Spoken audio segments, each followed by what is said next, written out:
community in a particular way. But the hopes were so much higher. And so you have a community that came out. Okay, Mr. Van Jones, you want the black vote? You want the DNC to want black people to have record numbers to voting again?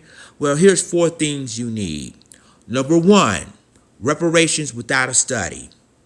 That means reparations for the descendants of slaves or foundational black Americans.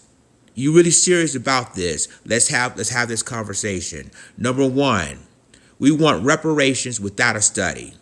Number 2, we want you guys to pass the anti-black hate crime bill to protect black people from anti-black racism that's been happening for 500 years. Number 3, we want qualified immunity we want to remove qualified immunity so that police officers will be held accountable of the treatment of black people, whether it's police brutality, police-involved shootings, etc. Number 4, we want tangibles. We want everything: land, our own shops, communities, like the Black Wall Street. This is what black people want. These are the four things we want if you want us to come out in numbers for this year, which is midterm elections, and in 2024 with the presidential elections. If you don't give us those things, well, guess what? Black people in this country that are voters won't be voting, rather this year or in 2024.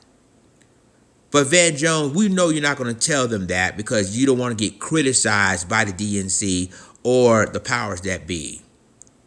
But if you're really serious and want the black vote, because this year alone, majority of black people in record numbers voted for Joe Biden in 2020. And Joe Biden himself said that since black people voted for him, he got our backs. He was lying. So, if you're serious about bringing black people to vote, which that's what y'all doing in every election anyway, those are the 4 things that we want. But I doubt that, Mr. Jones, that you will even give that to the media or the DNC.